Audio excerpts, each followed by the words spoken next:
The night air in Atlanta carried that mix of damp concrete and fried food, the kind of smell that hung in the streets long after the city quieted down. It was close to midnight when the rain started again, light but steady, bouncing off the rusted roof of a half-collapsed bus shelter near Peachtree Avenue. That's where David Simmons sat most nights, tucked against the corner, wrapped in 2 torn blankets that he'd found behind a diner dumpster. His clothes were layered thick, his shoes split at the soles, and his hands trembled slightly when he brought a cup of cold coffee to his lips. To most who passed by, he was invisible, another man who had fallen through the cracks of a city that looked the other way. But to David, every shadow had a name, and every passing siren reminded him of something he'd lost long ago. The city lights blinked in the puddles around him. Cars rolled by without slowing down. He used to drive one of those, a small silver sedan with the window cracked open, music playing softly while his daughter sang along from the back seat. That was years ago, before his job disappeared, before his wife left, before the rent notices piled up until the locks were changed. Now David spoke less and watched more. He knew the rhythm of the streets, the same security guard walking his route at 10, the same bar crowd stumbling home by 1, the same squad car circling twice before vanishing toward Midtown. A few blocks away in the tall glass towers that caught the moonlight, a very different world kept moving. The office of Jalen Carter still glowed long after midnight. The city called him a self-made man, a black CEO who rose from nothing and built a company worth millions. To his employees, he was distant but fair, a man who demanded perfection but gave second chances. But behind the closed blinds of that top-floor office, Jalen wasn't thinking about business. He sat staring at the rain streaking down the window, remembering the street his mother used to sell flowers on when she couldn't afford rent. He never forgot the smell of wet pavement or the sound of coins hitting her small plastic cup. Maybe that's why he couldn't sleep anymore. Success had made him powerful, but it also made him restless. He told himself he wanted to help people like the man he used to be, but in truth, he didn't know how. Charity dinners and foundations felt empty, like polished lies wrapped in good intentions. What did any of it mean if people were still sleeping under bridges just a few miles from his high-rise office? That night, as Jalen finally packed his briefcase and turned off the lights, the rain picked up. Down on Peachtree, David was just starting to drift into a shallow sleep when a loud voice jolted him awake. "Hands where I can see them."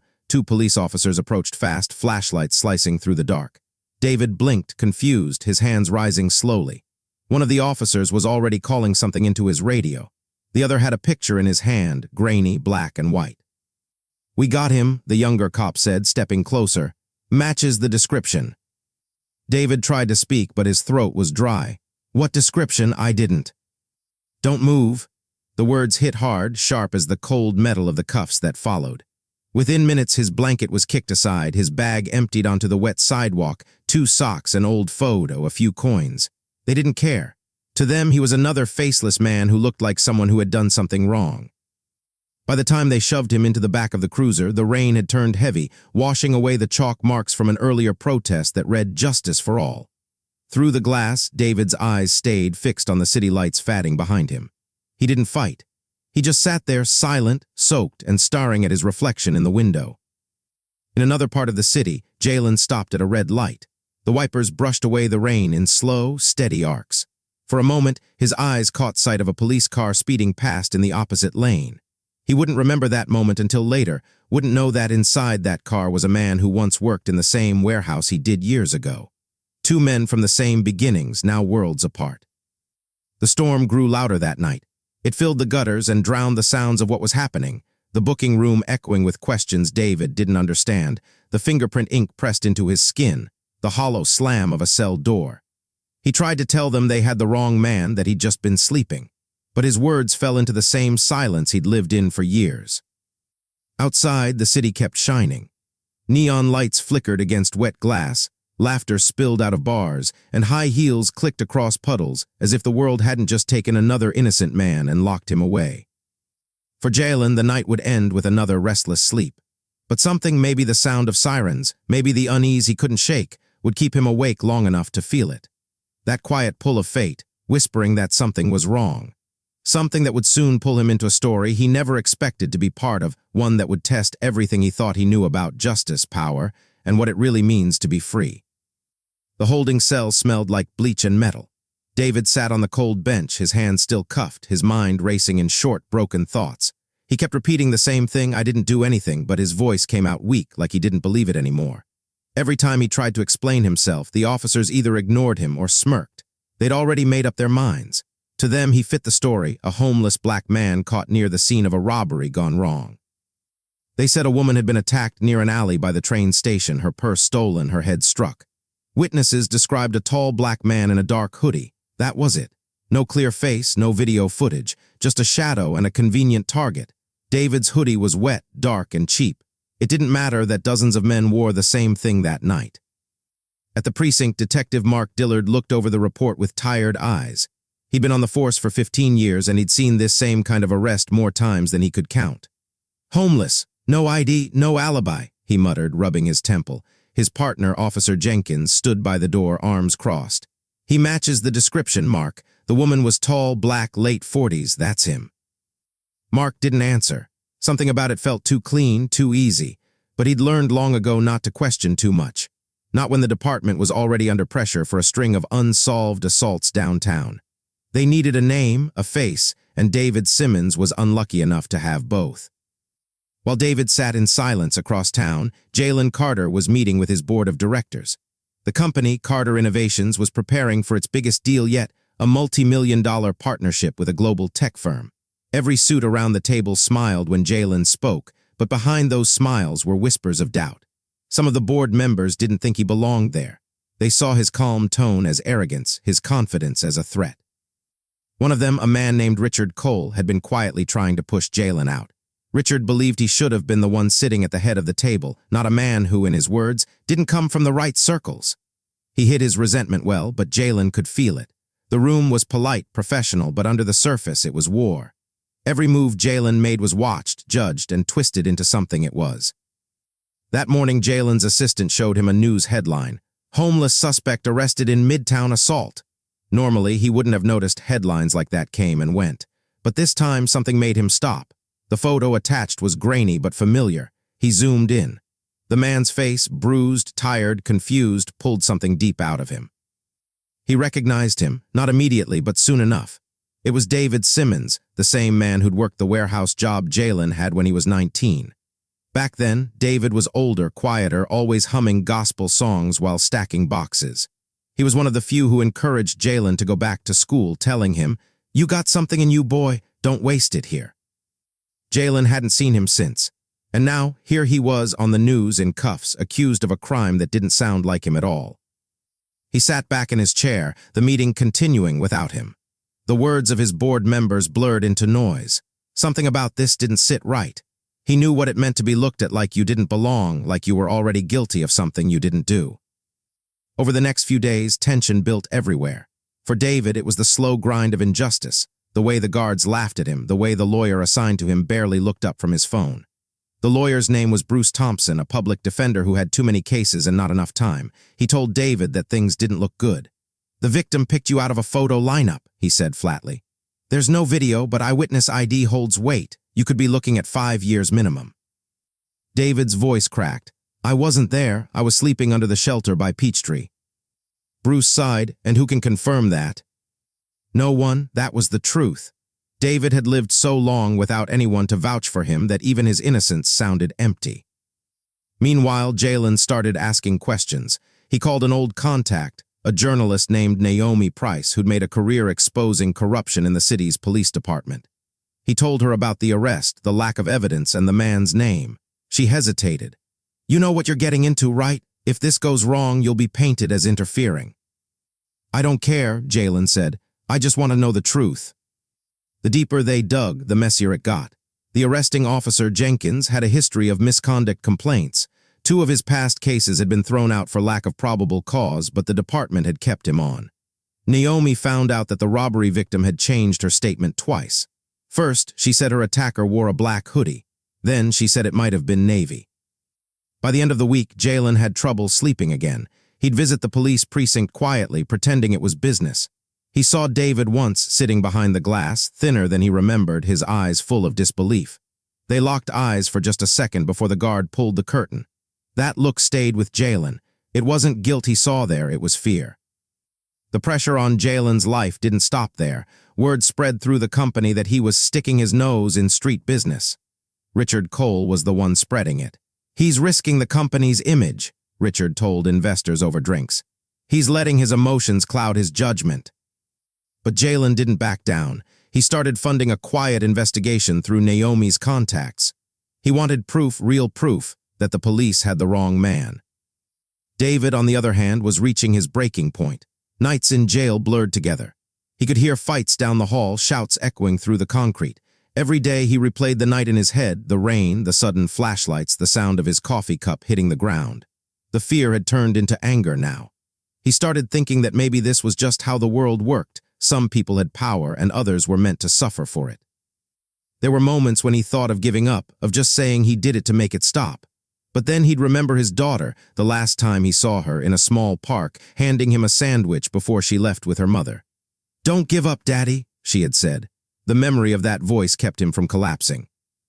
Weeks passed and the story grew bigger. Protests started forming outside the courthouse. People held signs that said, "Wrong man, wrong case." Naomi's article hit the front page, calling out the department for racial profiling and sloppy procedure. Jalen's name was mentioned in the piece, "Wealthy CEO Questions Police Conduct." It sparked outrage on both sides. The police commissioner held a press conference defending his officers. "We stand by our investigation," he said. "Justice will be served." Behind that calm face, though, he was furious. He didn't like how a businessman was making his department look weak.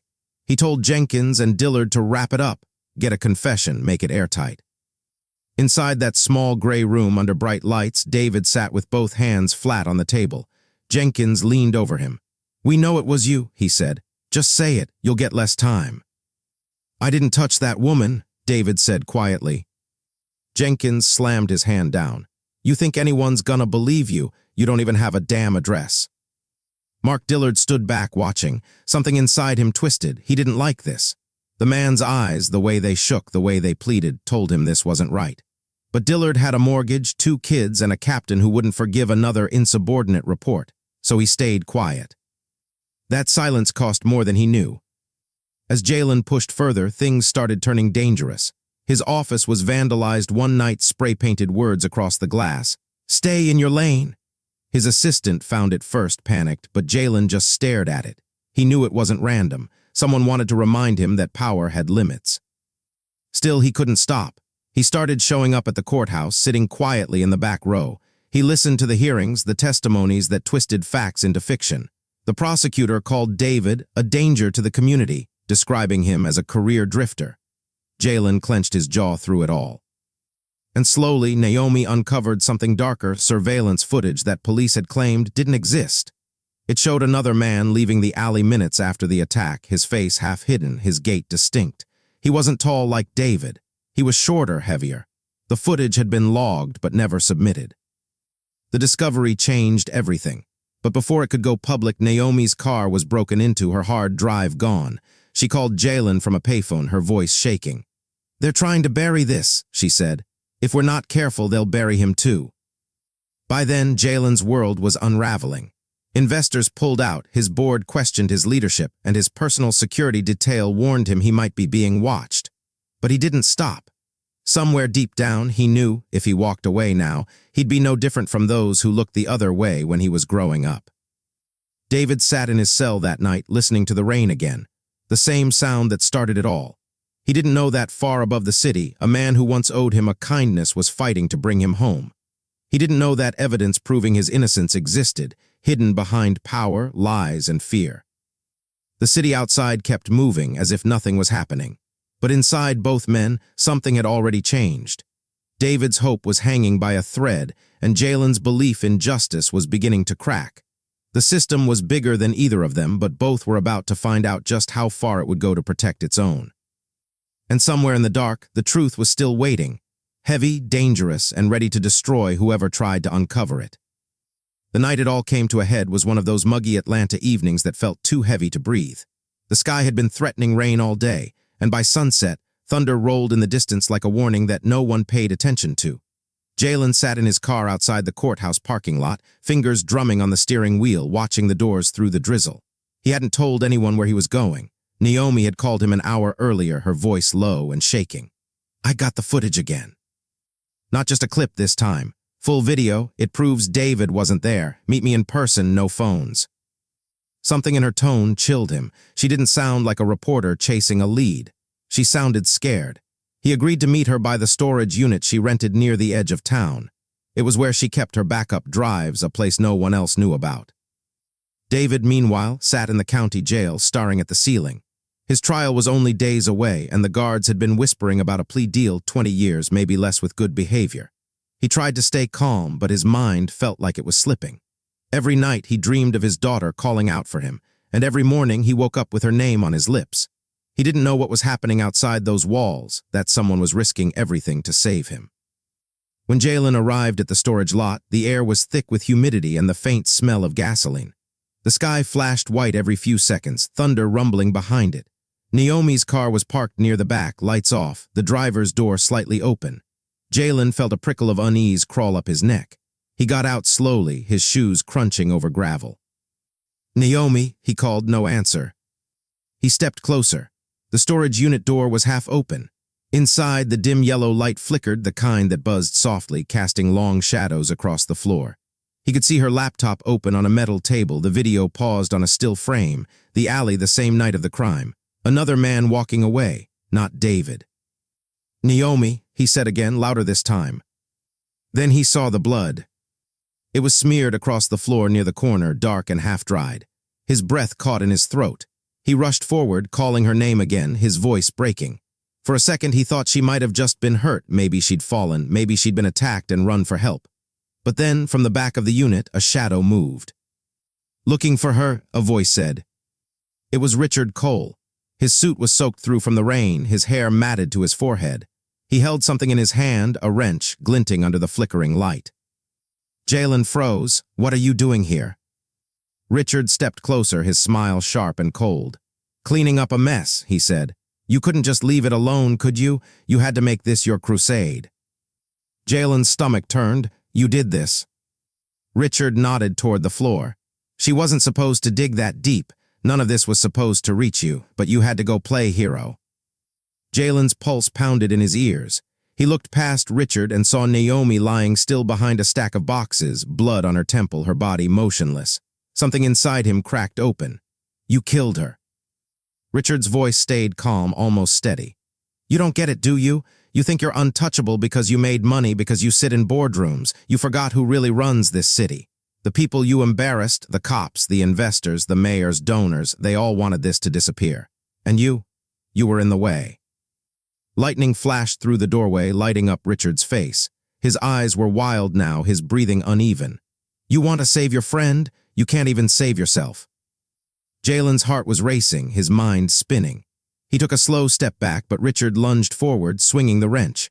The first blow missed, hitting the metal wall with a loud clang that echoed through the storage yard. Jalen stumbled, grabbed the edge of the table, and shoved it toward him. The laptop crashed to the ground. The fight was clumsy, desperate, more survival than skill.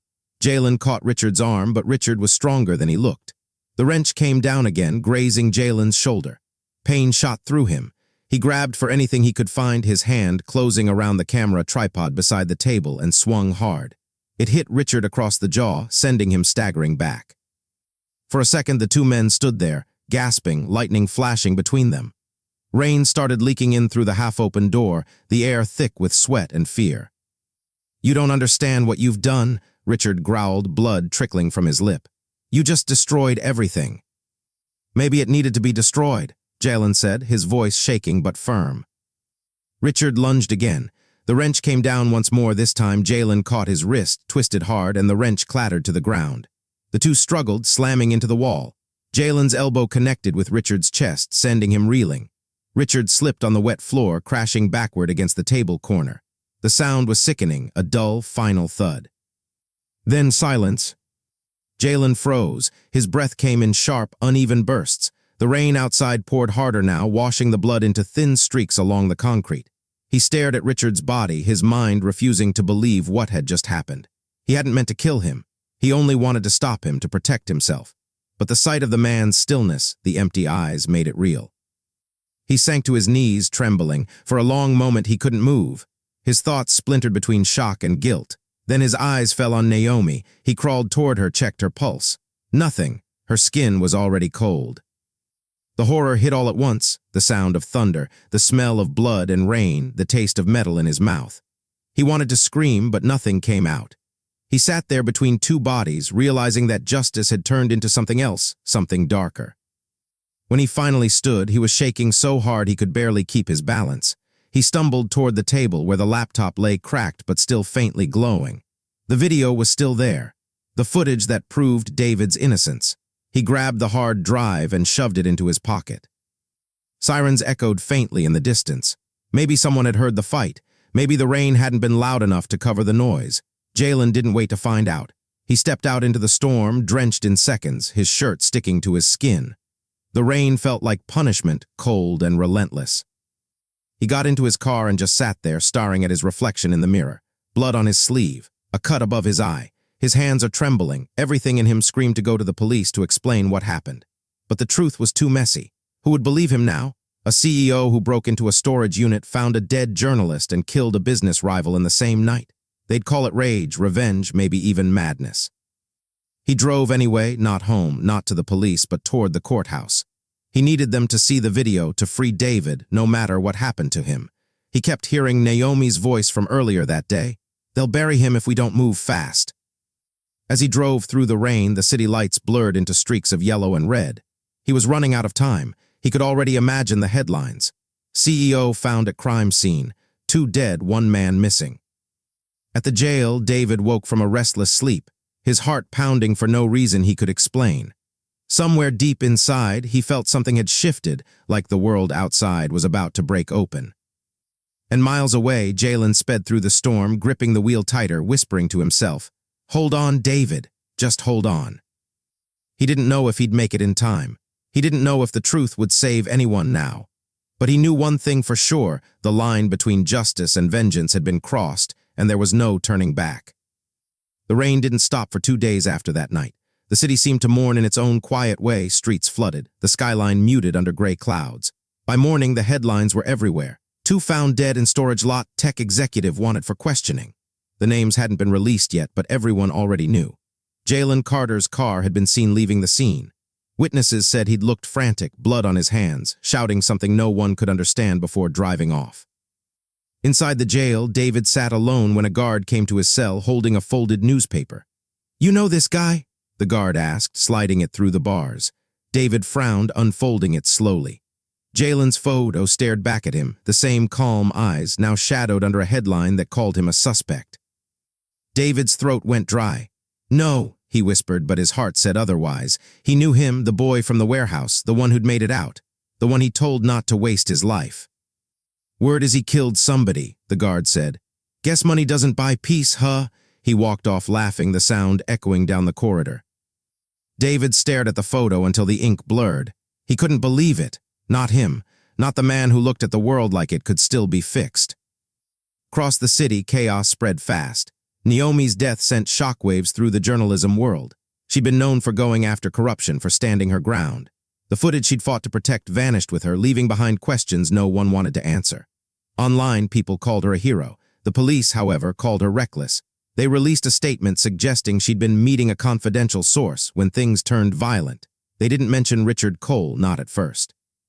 His name came out later, with the discovery of his body. The press framed it as a tragic confrontation between business partners, greed, betrayal, maybe even blackmail. Jalen's name became the centerpiece of every broadcast. News anchors spoke of him with a mix of pity and suspicion. The successful black CEO who lost control, the man who couldn't separate himself from the street life he'd supposedly left behind. The same people who once praised his rise from nothing now call him unstable. But behind the noise, there were cracks in the story. Naomi's editor leaked fragments of her notes, mentions of police cover-ups, files she'd sent to an encrypted drive, one of which contained a video timestamp matching the night of the robbery, enough evidence to reopen David's case. It reached the desk of Detective Mark Dillard 3 days later. He stared at the footage, the real suspect caught walking out of the alley, shorter, stockier, wearing a jacket that didn't match David's at all. His stomach turned. He knew what this meant. They arrested the wrong man, again. He sat there in silence for a long time before picking up the phone. By the next morning, the DA dropped the charges. David Simmons was released quietly, without apology, without ceremony. They gave him back a plastic bag of belongings, a torn blanket, a photo, and $17 in change. He walked out into the rain with no one waiting for him. Freedom didn't feel like freedom. It felt hollow. He wandered to the same bus stop he used to sleep under, sat down, and watched the cars go by. The city was louder now, faster. He'd missed months, maybe years, of the world moving on without him. When a young man offered him a ride, he shook his head. "I'll walk," he said softly. At the same time, Jalen was nowhere to be found. His face lit up every TV, every street corner screen. The police called him armed and dangerous. But those who knew him, his employees, his friends, even his housekeeper, said it didn't make sense. Jalen wasn't violent. He wasn't the type to snap. What no one knew was that he was still in the city. He'd been hiding in one of the abandoned buildings near the West End, using burner phones and cash from his office safe. His right shoulder was still swollen from the fight, his head pounding from sleepless nights. He hadn't eaten much. His days were spent packing, replaying everything in his mind: Naomi's scream, Richard's face, the sound of thunder and metal hitting bone. Sometimes he'd whisper to himself, "It wasn't supposed to happen like this." He didn't see himself as a killer, but the guilt didn't care. It stayed with him, crawling under his skin, haunting every breath. Tell himself he only fought back, that Richard brought it on himself. But when he closed his eyes, all he saw was the blood on the floor and Naomi's lifeless hand. After a week, he couldn't take it anymore. He went back to the one place he still believed in, the courthouse. He walked in just before noon, hands up, surrendering without a word. Cameras flashed. Reporters shouted questions, but he didn't answer. He just looked tired, not defiant, not broken, just done. His arrest became the biggest story of the year. Protesters stood outside the jail, some calling him a murderer, others calling him a man framed by power. The city is split in two. On talk shows, people argued about whether his act was self-defense or vengeance. Online, his face became a symbol of something larger, the blurred line between justice and survival. For David, the news hit like a storm. He saw Jalen's face on the TV in a diner where he'd gone to warm up. "He turned himself in," the anchor said. "Claimed self-defense, investigation ongoing." David felt something twist in his chest. He'd been saved by that man, and now that man was paying the price for it. He couldn't stand it. He left the diner, walking until the rain started again. He didn't know where he was going, just that he couldn't go back to pretending the world made sense. When he finally found his daughter, after years of silence, she barely recognized him, but she let him in. They sat at her kitchen table, the hum of the refrigerator filling the silence. "You look tired, Daddy," she said. He smiled weakly. "I've been tired a long time." That night he told her everything, about the arrest, about Jalen, about the way the system swallowed people whole. She listened quietly, tears in her eyes. "He saved you," she whispered. "He tried to," David said, "but it cost him everything." Months passed before the trial began. By then the story had lost its heat. The world moved on to newer scandals, fresher outrage. But for those who'd lived it, the scars stayed. Naomi's mother sat in the front row every day, clutching her daughter's press badge. David showed up too, wearing borrowed clothes, sitting in the back. When Jalen finally spoke on the stand, his voice was calm. "I didn't plan it," he said. "He came at me. I was just trying to stop him." The courtroom was silent. The judge listened, expression unreadable. The footage, the police reports, the broken timeline, it all painted a picture that wasn't clean but wasn't entirely dark either. When the verdict came, manslaughter, not murder, Jalen closed his eyes and nodded. It wasn't freedom, but it was truth. In the weeks that followed, people forgot the details. They just remembered the story, a rich man and a poor man connected by injustice. But for David, it was never just a story. It was the proof that even broken people could still try to do right, even when the world tried to crush them for it. He started volunteering at a local shelter, helping men like him find jobs, warm beds, and someone to listen. Sometimes, when the nights got too quiet, he'd look out at the rain and think of Jalen, of the man who saw him when no one else did. And in a small prison cell miles away, Jalen did the same. He'd sit by the barred window, watching the same storms roll through, and feel a strange kind of peace. He couldn't undo what happened, couldn't bring Naomi back, but he'd made one thing right. Both men had lost almost everything, their names, their freedom, their peace. But in that loss, something fragile and human survived. The truth had finally come to light, even if it burned everyone who touched it. The city, as always, kept moving, bright, indifferent, and full of stories that would never make the news. But for those two men, the rain would never sound the same again. The courthouse steps were quiet the day Jalen Carter was sentenced. No reporters, no cameras, just the sound of footsteps echoing off concrete and a few people who still cared enough to show up. His name no longer trended online. The frenzy had burned out months ago, consumed by newer scandals, fresher outrage. The city had moved on, but the people at the center of it hadn't. Inside the courtroom, the air was still heavy. The judge spoke without emotion, reciting the sentence as if it were another line in a script he'd read too many times. 15 years, eligible for parole in 8. Jalen nodded once, eyes down. He didn't fight it. There was no anger left, just a quiet acceptance, the kind that comes when you've already been judged by the world before you ever stepped into court. As he was led away, Naomi's mother stood. She didn't speak. She just watched him pass, her face unreadable. She'd spent months waiting for this moment, but when it came, it didn't feel like justice, only exhaustion. Her daughter was still gone, and no sentence could fix that. David sat in the back, his hands folded. He'd been to every hearing, every motion, every delay. He watched Jalen go, feeling a strange mix of guilt and gratitude. He was free because of Jalen, but freedom hadn't healed him. It only gave him time to think, to regret, to wonder what might have happened if things had gone differently. When the guards took Jalen out the side door, David stood and whispered, "Thank you," though no one could hear it. In the months that followed, the city treated the case like a stain it wanted to forget. The companies involved rebranded. The politicians who'd commented on moral decay during the trial quietly deleted their statements. Naomi's final article was published posthumously, a rough draft she'd saved in an encrypted drive. It named names, linked money to violence, and exposed the chain of corruption she'd died chasing. The piece became a rallying cry for journalists, activists, and ordinary people who were tired of seeing power hide behind polished glass towers. For a brief moment, it felt like something might change. Lawsuits were filed, donations poured into her foundation, and talk shows debated accountability in corporate America. But like most waves of outrage, it faded. The next scandal arrived, and the world moved on again. Still, for those directly touched by it, David, Jalen, Naomi's mother, the story didn't end. It lingered like smoke. David spent his days helping others rebuild their lives after incarceration. He became a quiet advocate not for fame, but for truth. Reporters tried to interview him, but he always refused. "Ain't my story to tell?" he'd say. "Not anymore." Sometimes, late at night, he'd write letters to Jalen. He never mailed them, just kept them in a shoebox under his bed. In those letters, he wrote about freedom, guilt, and the strange bond that tied them together. Two men from opposite sides of the city, both swallowed by the same system, both paying in different ways. Jalen, meanwhile, spent his time in a medium-security facility upstate. He taught business classes to other inmates, started a reading program, and kept mostly to himself.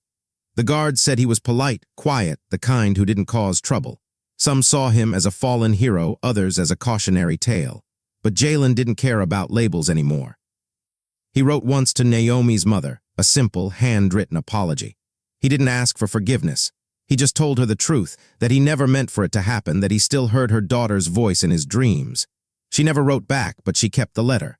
Not out of mercy, but because it was the only piece of honesty left in a story full of lies. When people looked back on the case, they argued over one question: was justice served? Some said yes, a man had killed another and paid the price. The system worked. Others said no, Naomi died trying to expose corruption, and the people truly responsible never faced consequences. But the deeper truth was harder to define. Justice in this world wasn't a finish line.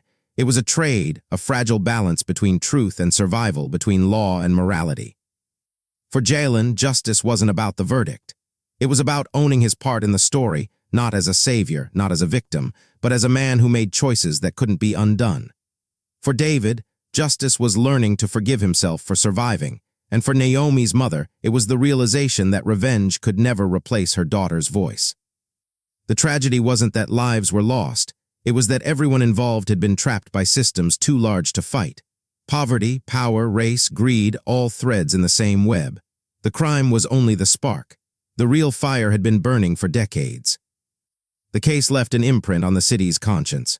It exposed how easily truth could be bent, how quickly the powerful rewrote the narrative when it suited them. For a moment, people saw the cracks in the justice system, how one man's face could determine whether he was seen as a suspect or a survivor. It forced uncomfortable conversations about race and privilege, about the way society values reputation over reality. The media's role came under scrutiny, the way headlines dehumanized Jalen before evidence ever reached the courtroom, the way Naomi's integrity was questioned even after her death. For the younger generation, the story became a symbol. College students studied it in ethics classes. Law professors dissected it as a case study in moral ambiguity. Activists used it to highlight flaws in the administration of justice. But for the people who lived it, it was never abstract. It was real. It was a loss. At its heart, the story was never just about a crime. It was about the fragility of morality, how even good people can cross lines when pushed too far. Jalen's descent wasn't born from greed, but from desperation. Naomi's death wasn't senseless. It was the cost of chasing truth in a world where truth is dangerous. Power, too, had its fingerprints all over the tragedy. Richard Cole's empire had thrived on manipulation and deceit, feeding on the illusion that money could insulate people from consequence. But power doesn't erase humanity, it only amplifies what's already there. His arrogance, Jalen's guilt, Naomi's conviction, each reflected a facet of the same flawed world. And then there was David, the quiet reminder that injustice doesn't end with one man's freedom. The scars remain.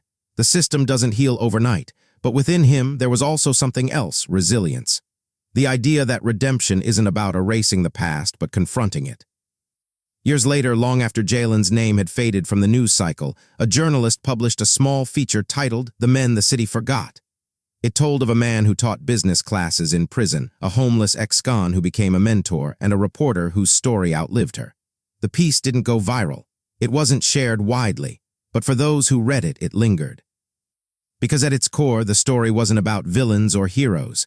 It was about people, flawed, frightened, and trying to do what they thought was right in a world that rarely rewarded righteousness. It was about the price of conscience, the weight of silence, and the quiet endurance of those who keep going when everything is taken from them. In the end, justice came not cleanly, not completely, but enough to keep the world turning. The city moved on, as cities always do, swallowing new stories and forgetting old ones. But somewhere in a quiet corner of a prison library, Jalen Carter still watched the rain through barred glass, and somewhere across the river, David Simmons still felt it on his face. Both men, bound by fate and failure, carried the truth the world had chosen to forget. That justice isn't found in verdicts or headlines, but in the small, unseen choices that define who we are when no one's watching.